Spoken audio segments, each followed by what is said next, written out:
Hi there, it's Jan from Mob Rules, and you are watching CMS TV.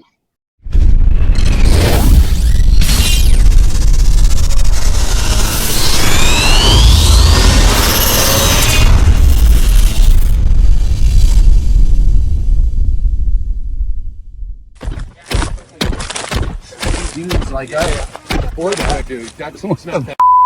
How's it going, man? You're not filming, are you?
Anyway, you get the gist. Yeah, very Foo Fighters. Yeah, it's very Foo Fighters. Yeah, I get that.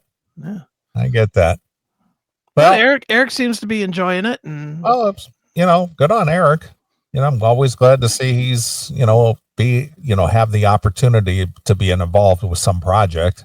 Yeah, well, he's doing that, and then he's doing I guess he's gonna play some dates with the band Pump 5, which is I guess he's sitting in for Alex Kane from, I guess he was in Life, Sex, and Death and Enough's Enough and some other bands. But he's stepping in for him and playing some Canadian dates here coming soon as well with Pump 5. So Eric's keeping busy, and he revealed on the show the other night that him and Steven are working on a new solo record. So there's that's going on. So he's busy.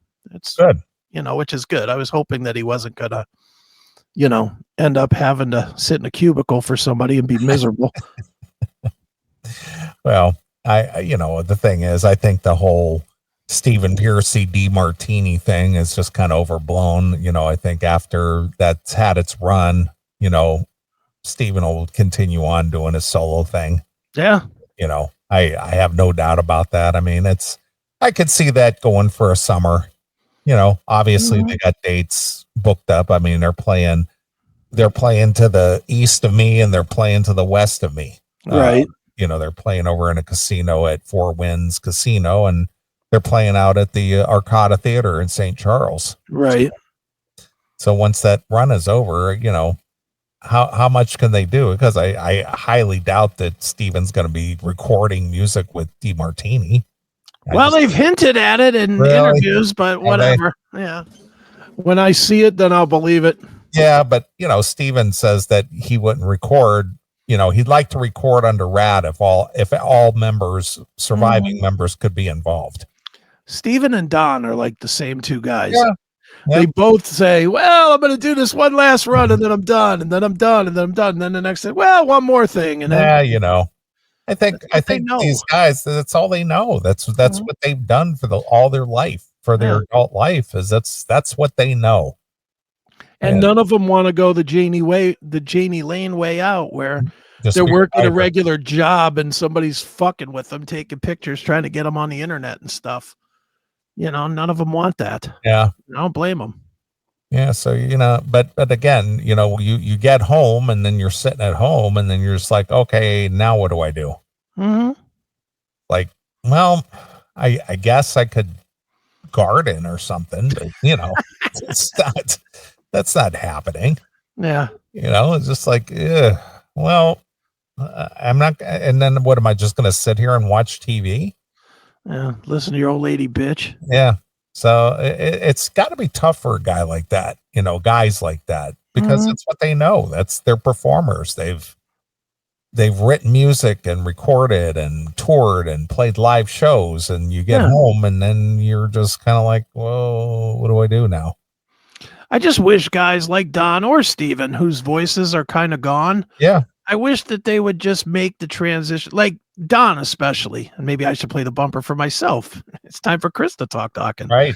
But, I wish Don would, and I don't say this to be mean to the other guys because I love the other guys, but I wish he would put the band down and just do acoustic. Yeah, I've talked to him about that, and because he does really good acoustic shows. Yeah. He does really good acoustic shows, and being the storyteller that he is, the way he's got stories for days. Yeah. And I don't think if he were to do shows like that you would hear the same story again and again and again, because he still surprises me with the stories after 30 years. He just pulls out shit. It's like, are you kidding me? Well, and the thing is too, is he could also sing in the key he can hit. Yeah, that's true. Trying to hear him croak out Dream Warriors these days is tough. It is. It's most of the karaoke guys sound like that. And it's like, come on, dude. But to hear him do it in a lower register with a whole story about, I don't know, meeting Robert England and, the concept for the video, and maybe he didn't like it or whatever. I'd much rather hear that than hear him, we're the Dream Warriors. I'd much rather hear it in that context. Right. And it's okay to not be a metal band after 50 fucking years. Yeah. Well, I'm sure he'll find a balance with, from just being rocking with Dokken to being able to do something that he still takes, interest in and just want to do it. You know what I mean? He can still be rocking with Dokken, just in a chair. Rocking chair. Right. Yeah, he's made jokes about that. In fact, when we had Lon Friend on the show, remember when Lon was here and Don and him were trading stories and things, and they were talking about the rocking chair tour. Yeah. That would be the place. Exactly. That'd be funny too if he got like a chair made that just said "rockin" on the back of it with 2 K's in it or something. Sits down. That'd be fun. Levin sitting in a rocking chair next to him. Right. Playing some acoustic guitar. Sure. Great.